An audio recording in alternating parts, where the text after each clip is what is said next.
Assalamualaikum warahmatullahi wabarakatuh. Bismillahirrahmanirrahim. Ashhadu an la ilaha illallah wa ashhadu anna Muhammadar Rasulullah.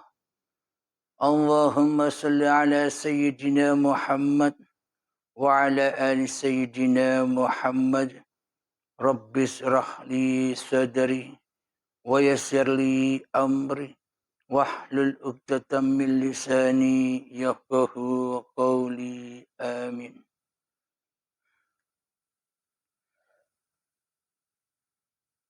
Salam santunku buat para sahabat-sahabatku tercinta dimanapun Anda berada, baik yang ada di dalam ataupun yang ada di luar negeri. Semoga senantiasa kita diberikan kepahaman oleh Allah Subhanahu wa Ta'ala. Amin ya Rabbal Alamin. Sebelum kita mulai kajian malam ini, marilah kita gemahkan tuntun nyawa, tuntun jiwa, tuntun hati, tuntun rah menuju uripi Allah dengan membaca kalimat thayyibah. Subhanallah walhamdulillah wa la ilaha illallah wallahu akbar wala haula wala quwwata illa billahil aliyil azim. Alhamdulillahi rabbil alamin. Kajian malam ini mengkaji tentang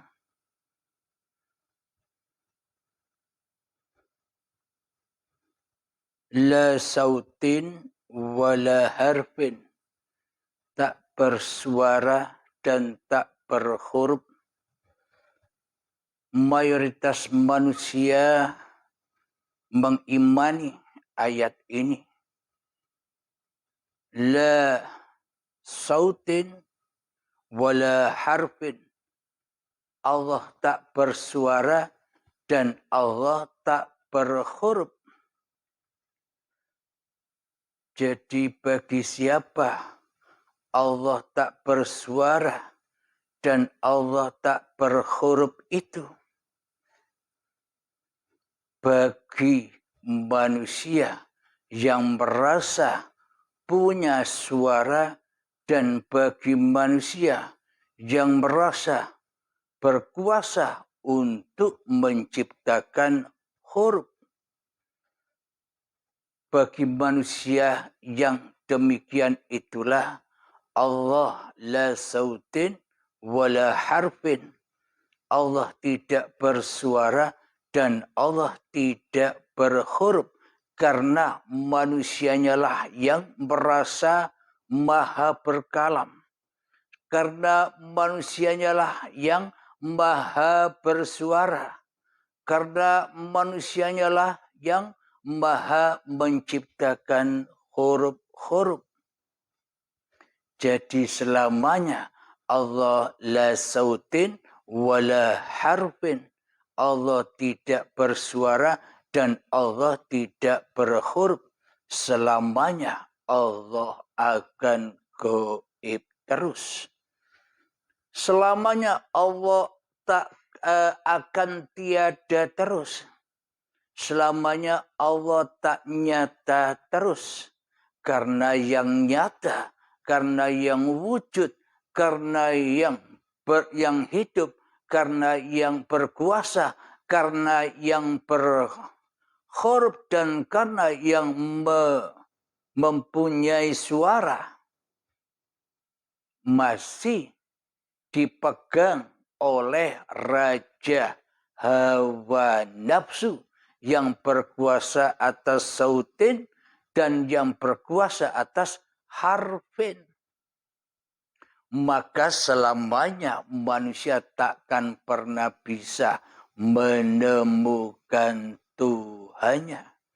Selamanya manusia takkan pernah bisa bertuhan bila Tuhannya tak bisa bersuara dan tak bisa berhuruf alias Allah bisu. Jadi dengan ayat ini Allah la sautin wala harfin seolah-olah membisukan Allah. Bila Allah bisu, maka yang punya suara, maka yang punya kalam hanyalah manusia. Bila Allah tak berhuruf, berarti yang berkuasa atas huruf nama-nama manusia, yang berkuasa atas menulis huruf-huruf, yakni masih dikuasai oleh manusianya. Berarti lebih mulia mana antara Tuhan dan hambanya? Berarti lebih wujud mana antara Tuhan dan hambanya? Berarti lebih hidup mana antara Tuhan dan yang diciptakannya? Seolah-olah sang pencipta, seolah-olah Tuhannya kalah telak dengan yang diciptakan. Sang Khalik kalah telak dengan makhluknya. Tuhan sang penguasa kalah kuasa dengan apa-apa yang diciptakannya. Bila Allah itu la sautin wala harfin. Allahnya bisu, tak bisa bersuara. Allahnya tak berkuasa atas menciptakan huruf-huruf. Berarti yang bisa bersuara hanyalah yang diciptakan. Berarti yang berkuasa atas penciptaan huruf hanya manusianya selama ini yang bisa menamai dirinya dengan huruf-huruf di buku-buku pelajaran sekolah dahulu. Jadi di sini sama halnya dengan Allah Maha Gaib. Jadi Allah Maha Gaib bagi siapa? Allah Maha Gaib bagi manusia yang tak kenal Tuhannya. Allah Maha Gaib bagi siapa? Allah Maha Gaib bagi manusia yang tak pernah bertuhan, melainkan mentuhankan hawa nafsunya sendiri. Allah gaib bagi siapa? Bagi manusia yang masih menjadi Tuhan di dalam hatinya daripada mentuhankan Sang Maha Pencipta di hatinya. Sama dengan hal ini. Akan tetapi Allah Maha Nyata, Al-Malikul Haqqul Mubin. Bagi siapakah Allah itu Maha Nyata? Allah Maha Nyata bagi manusia yang sudah rela ridho kembali kepada Tuhannya yang menciptakannya. Inilah Allah Maha Nyata ketika manusianya sudah tak wujud lagi di hatinya. Ketika manusianya sudah tak hidup lagi di hatinya. Ketika manusianya sudah tak berkuasa lagi di hatinya. Maka dari itu Allah sangatlah amat nyata. Jadi Allah Gaib bagi golongan orang-orang yang belum bertuhan. Allah Maha Gaib bagi golongan orang-orang yang tak bertuhan. Dan Allah Maha Gaib ketika manusia masih mentuhankan individu-individu hawa nafsunya sendiri. Allah Maha Gaib. Akan tetapi Allah Maha Nyata bila manusianya sudah beriman seperti imannya para nabi dan rasul. Muhammad bukan kamu yang melempar. Muhammad bukan kamu yang memanah. Akulah pelaku semua itu. Jadi berarti Muhammadnya harus gaib. Muhammadnya harus tiada. Muhammadnya harus tak nyata. Hanya Allah lah yang nyata. Hanya Allah lah yang wujud. Inilah bukti yang sangat amat nyata. Allah mempunyai sifat yang berpasang-pasangan. Allah Maha Wujud, Allah Maha Gaib. Allah Maha Nyata, Allah Maha Gaib. Allah Maha Wujud, Allah Maha Tiada. Tiada bagi siapa? Tiada bagi manusia yang masih mempertuhankan dirinya sendiri di hatinya. Allah Maha Wujud bagi siapa? Bagi manusia yang sudah tak wujud lagi kedirian manusianya di hatinya. Sama dengan la sautin wala harfin. Jadi Allah tidak bersuara dan Allah tidak berhuruf. Selama manusianya merasa, manusianya lah yang bisa berkalam-kalam. Manusianya lah yang bisa berkata-kata. Manusianya lah yang bisa mengeluarkan suara. Dan manusianya lah yang berkuasa atas huruf-huruf. Maka selamanya Allah disandarkan kepada Allah la sautin wala harfin. Allah tidak bersuara dan tidak berhuruf. Akhirnya sampai kapan kita akan berjumpa dengan Sang Pencipta diri manusia kita?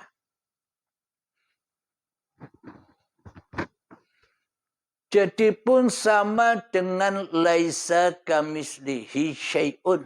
Allah tidak seperti apa-apa dan Allah tidak seperti siapa-siapa. Jadi bila Allah tak seperti apa-apa dan bila Allah tak seperti siapa-siapa, selamanya Allah menjadi rahasia bagi manusianya. Selamanya Allah takkan pernah bisa disembah. Selamanya Allah takkan pernah bisa diabdi. Selamanya manusia sesat dari Tuhannya. Bila Allah laisa kamislihi syai'un. Bila hanya manusianya lah yang bisa berapa-apa di dalam aktivitasnya. Dan bila manusia yang mampu berkuasa atas siapa-siapa kedudukan dirinya. Maka selamanya manusianya lah yang menjadi Tuhan atas hawa nafsunya sendiri daripada mentuhankan yang laisa kamislihi syai'un. Bagaimana mungkin manusia bisa menyaksikan Tuhannya sedangkan Tuhannya tidak seperti apa-apa dan tidak seperti siapa-siapa? Ya bingunglah seluruh manusia. Akan tetapi ada ayat lagi. La ilaha illa anta al-malikul haqqul mubin. Tiada Tuhan selain engkau ya Allah. Dan engkaulah yang maha nyata. Engkaulah Tuhan yang maha nyata. Jadi tergantung manusianya. Allah tidak seperti apa-apa. Dan Allah tidak seperti siapa-siapa bagi hamba yang masih mentuhankan dirinya di hatinya.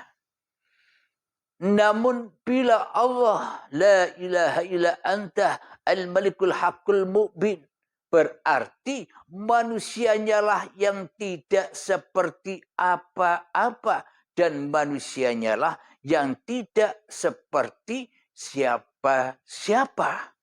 Hanya Allah lah yang menciptakan apa-apa dan hanya Allah lah yang menciptakan siapa-siapa.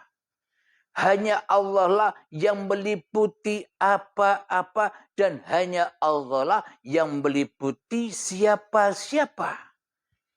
Jadi bila manusianya sudah nyata kewujudan Tuhannya di hatinya, maka segala apa-apa, maka segala siapa-siapa sudah bukan hak milik manusianya lagi yang bergelar.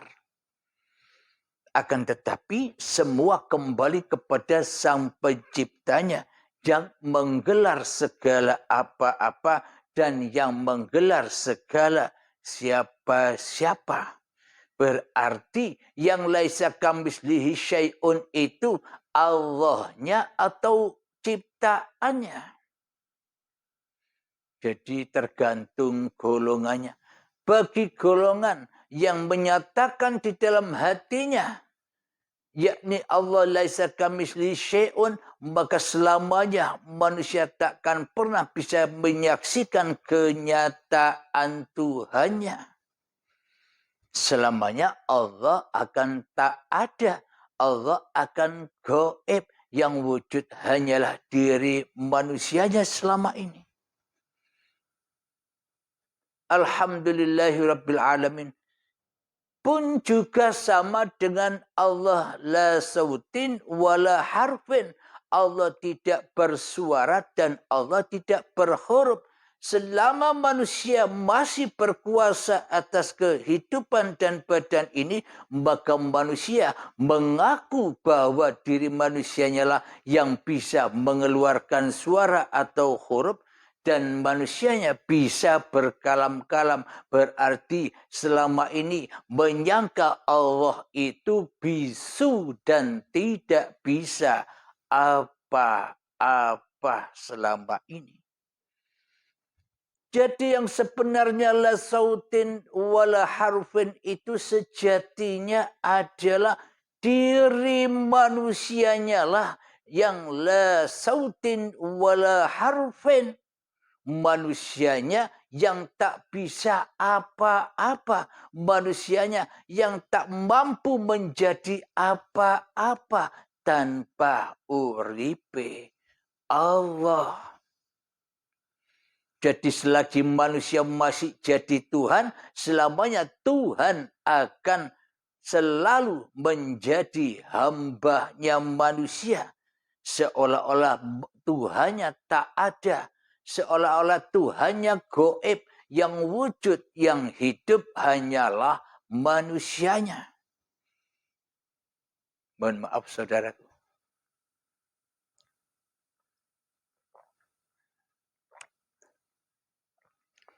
Jadi inilah bukti bahwa sesungguhnya yang maha gaib itu manusianya. Inilah bukti yang sesungguhnya bahwa yang laisa kamislihi syai'un itu manusianya.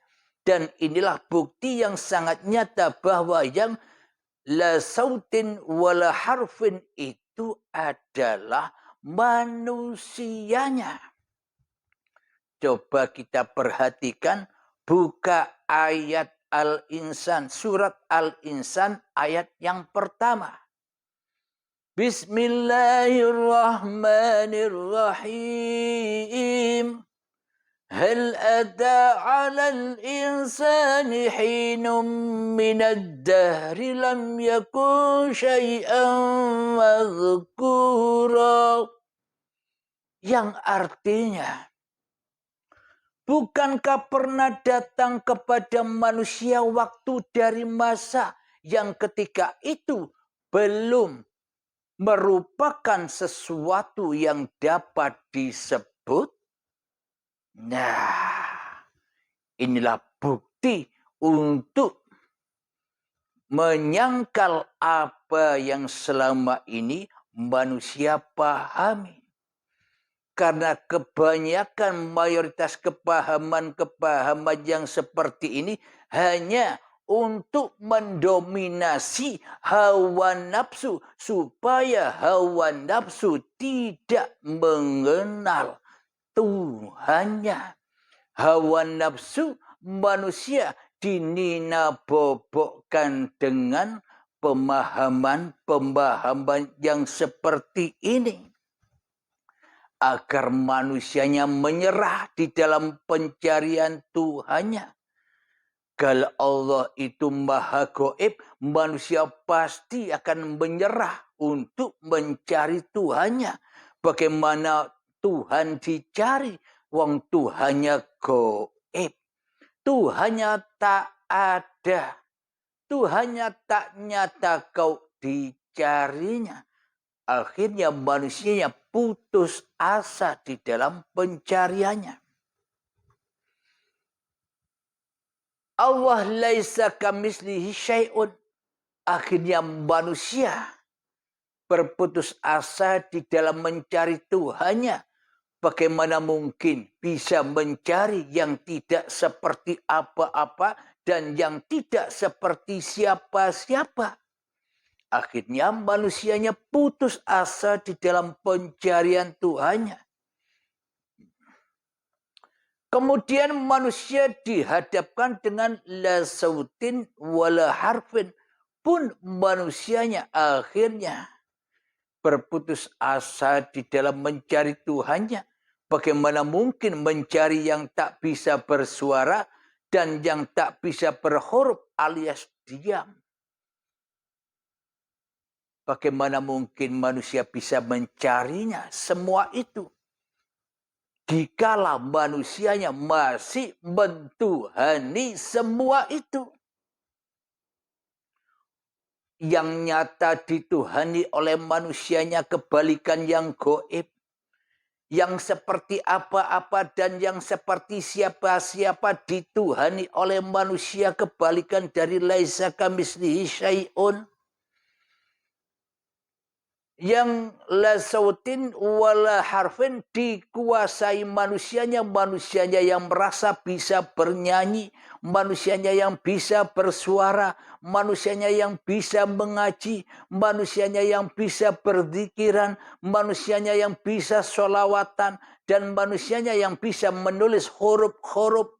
Akhirnya mana mungkin mencari yang tak bersuara dan yang tak berhuruf, bila manusianya yang masih jadi Tuhan atas dirinya sendiri selama ini. Inilah kenyataan-kenyataan itu. Kita dihadapkan dengan sifat, dua sifatnya Allah yang berpasang-pasangan.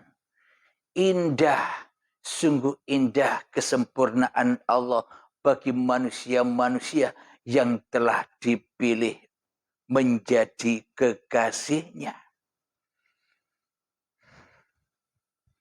Alhamdulillahirabbil alamin. La sautin wala harfin. Apa kenyataan itu semua?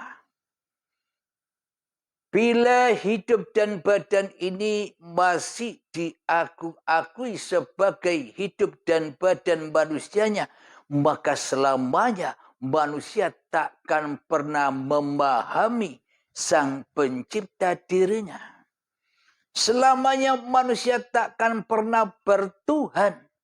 Selamanya manusia pasti tersesat jalannya kepada Tuhannya. Lalu buat apa amal-amal dan ilmu yang begitu banyaknya? Semuanya hanya sia-sia saja. Karena tidak menyembah Allah di dalamnya, akan tetapi menyembah dirinya sendiri. Semua itu akan menjadi racun-racun bagi dirinya sendiri selama ini. Alhamdulillahirabbil alamin. Jadi bila untuk mengetahui la sautin wala harfin itu dengan jalan Man arafa nafsahu faqad arafa rabbahu.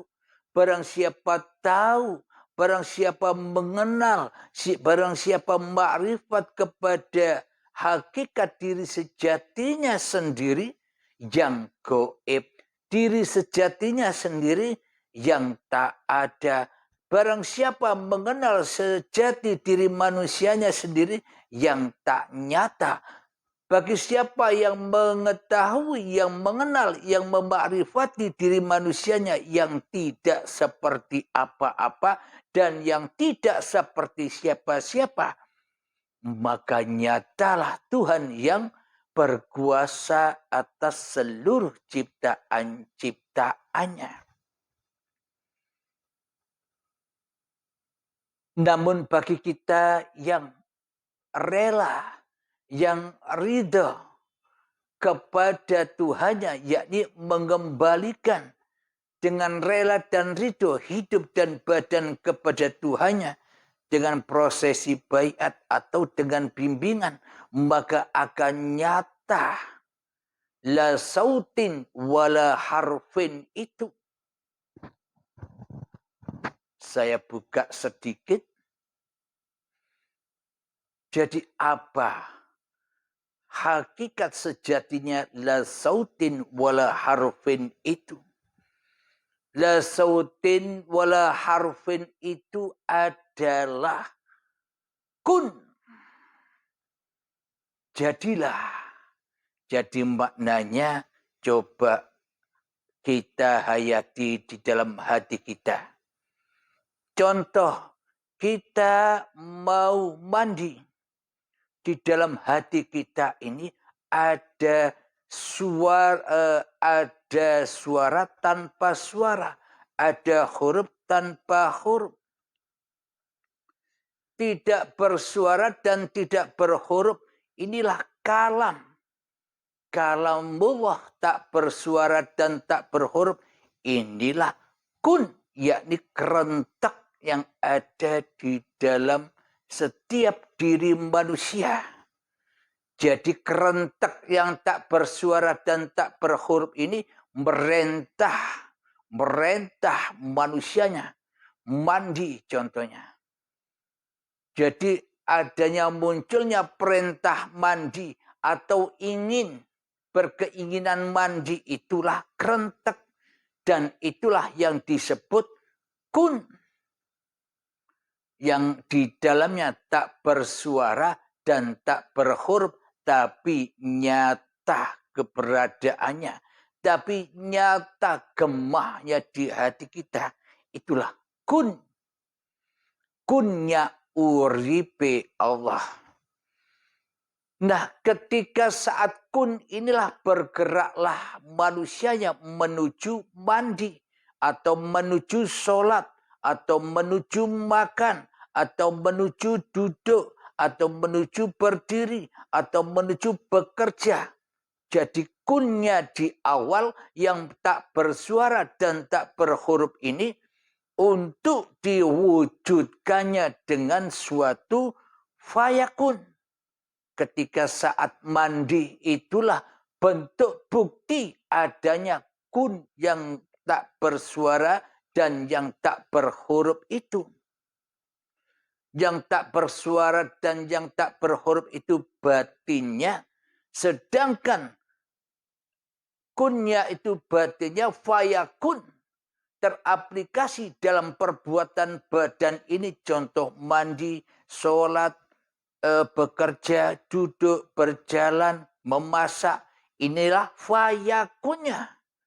Bukti bahwa Allah itulah yang beraf'al atas seluruh ciptaan-ciptaannya. Kun, jadilah. Ketika sudah tercapai apa yang dikerentakkan hati, ketika diutus makan, dan ketika saat makan itulah fayakunnya terjadi. Terbuktilah adanya yang tak bersuara dan yang tak berhuruf itu jadi nyata adanya di dalam dohirnya. Maknanya siapakah yang memiliki sifat dohir dan batin itu, apakah manusia punya sifat dohir dan batin? Sementara manusia laisa kamisli syai'un. Sementara manusianya goib. Sementara manusianya tak ada. Sementara manusianya Adam. Sementara manusianya tidak seperti apa-apa dan manusianya tidak seperti siapa-siapa. Apakah mungkin manusianya punya sifat dohir dan batin? Sementara sifat dohir dan batin hanyalah sifatnya sang pencipta. Di dalam penciptaan itu batinnya, setelah terjadi apapun yang diciptakan itu dohirnya. Jadi dohir batin. Contoh hidup yang menghidupi cikal bakal yang dari tanah ini bersama-sama di dalam penciptaannya. Diiringi selalu tanah ini dengan uripe Allah sampai menjadi bayi. Ketika bayi sudah terwujud, itulah fayakunnya yang dari tanah dulu. Kun fayakun, maka jadilah ia. Alhamdulillahirrabbilalamin. Inilah penjelasan sedikit tentang la sautin wala harfin. Allah tidak bersuara dan Allah tidak berhuruf. Contoh lagi, di dalam hati kita ada kerentek, ada suara tanpa suara, ada huruf tanpa huruf. Yakni di dalam hati kita kerentek mau merokok contohnya. Inilah yang disebut kun. Sebelum kita merokok, kunnya sudah ada duluan di batin ini. Maka diaplikasikanlah, didohirkanlah fayakunnya. Jadi jadilah, maka ketika sudah mengambil rokok begini, inilah yang dimaksud fayakun. Maka terjadilah ia. Jadi terjadinya apapun keadaan yang ada di alam semesta ini pasti sesuai kodok dan kodarnya kun di dalam hati manusianya.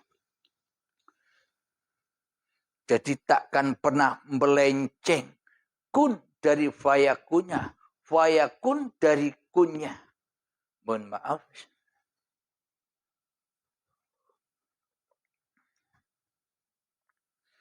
Jadi Allah Maha Gaib. Jadi bagi golongan siapa Anda sudah tahu. Allah Maha Nyata, bagi golongan siapa Anda pun sudah tahu. Jadi Allah yang laisa kamisli syai'un pun untuk golongan siapa Anda sekarang sudah tahu. Dan la ilaha illa anta al-malikul haqqul mubin. Bagi golongan siapapun Anda sekarang sudah tahu. La sautin wala harfin, bagi siapa? Allah la sautin wala harfin itu bagi golongan siapa? Anda sekarang sudah tahu. Dan bagi golongan siapa yang tak bisa bersuara dan tak bisa berhuruf, yakni di dalam Al-Insan ayat pertama bahwa manusia itu berawal dari hal yang tak dapat disebut bagi golongan siapa. Anda pun, saya pun sekarang sudah tahu golongan-golongan itu. Tinggal kita cek hati kita, kita berada di golongan yang mana. Inilah yang dimaksud fayakun. Ketika di dalam hati ingin merokok, inilah kun. Dan ketika sudah merokok begini, inilah fayakunnya.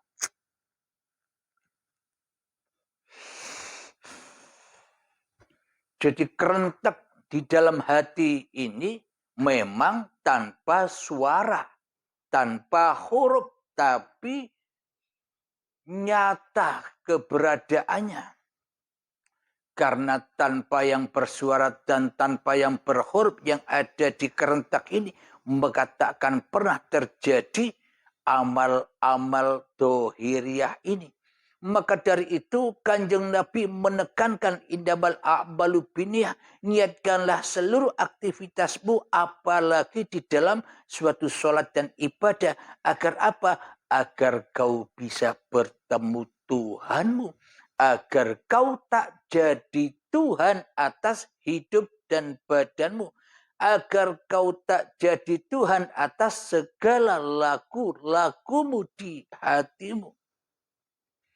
Supaya kembali kepada la sautin wala harfin. Agar manusia kembali kepada hal yang tak dapat disebut. Agar manusianya kembali kepada kegoibannya, keadamannya.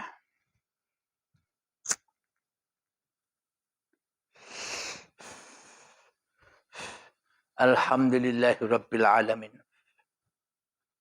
Jadi zahir batin akan nampak nyata bila manusianya sudah ya ayyuhalladzina amanu udkhulu fis-silmi kaffah. Wahai orang-orang yang beriman, masuklah ke dalam agama yang sempurna. Maknanya masuklah, maknanya pasrahkan hidup dan badanmu kepada Tuhan yang berkuasa dan yang menciptakanmu. Jadi manusianya yang merasa nyata kembali ke alam kegoibannya. Manusianya yang merasa bisa apa-apa kembali manusianya kepada pulang kepada laisa kamitslihi syai'unnya yang tak bisa disebut. Ketika manusianya sudah kembali kepada la sautin wala harfin, tidak bisa apa-apa, yang berkalam, yang bisa menulis huruf-huruf itu semuanya adalah uripe Allah. Bila manusianya sudah tak mengaku-akui bahwa urip ini urip manungsane.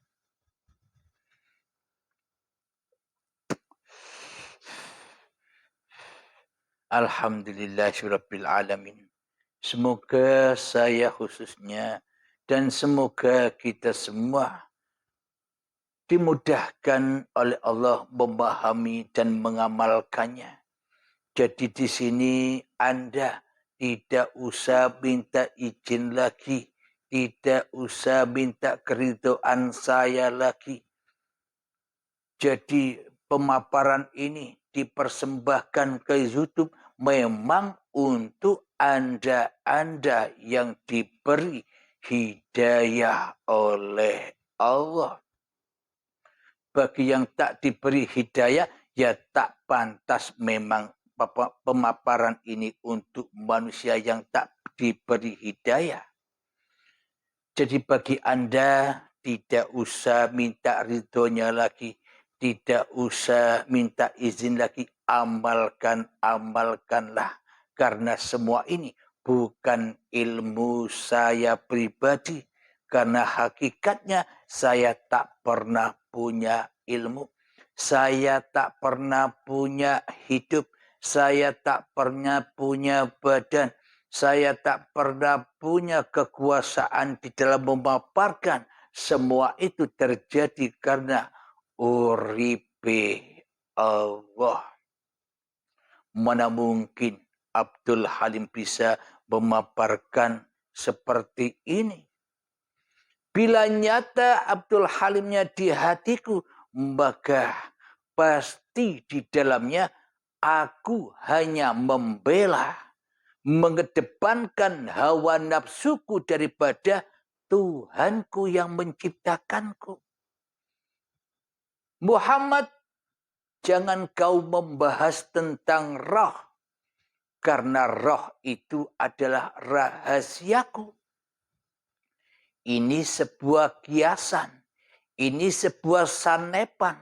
Ketika di dalam hati Kanjeng Nabi Muhammad masih ada Muhammadnya, maka selamanya wahyu-wahyu ilahi takkan pernah turun di dada Kanjeng Nabi Muhammad sallallahu alaihi wasallam. Jadi maknanya Nabi Muhammad itu di dalam hatinya sudah tak ada Muhammadnya lagi kecuali Ahmad bila mim ahad. Muhammad bukan kamu yang lempar, berarti siapa yang wujud di dalam Muhammad itu. Inilah yang dimaksud bertuhan ini. Semua para nabi dan semua para rasul berimannya ya seperti ini. Ketika sudah tak wujud lagi diri manusiamu di hatimu. Ketika sudah tak berkuasa lagi diri manusiamu di hatimu. Itulah wujudullah. Itulah kuasa Allah. Dan itulah uripe Allah. Akhirul kalam. Rabbana atina fid dunya hasanah. Wa fil akhirati hasanah. Wa qina adzabannar. Wa sallallahu ala sayyidina Muhammad. Wa ala alihi wa sahbihi wa sallam. Walhamdulillahi rabbil alamin. Akhirul kalam. Assalamualaikum warahmatullahi wabarakatuh.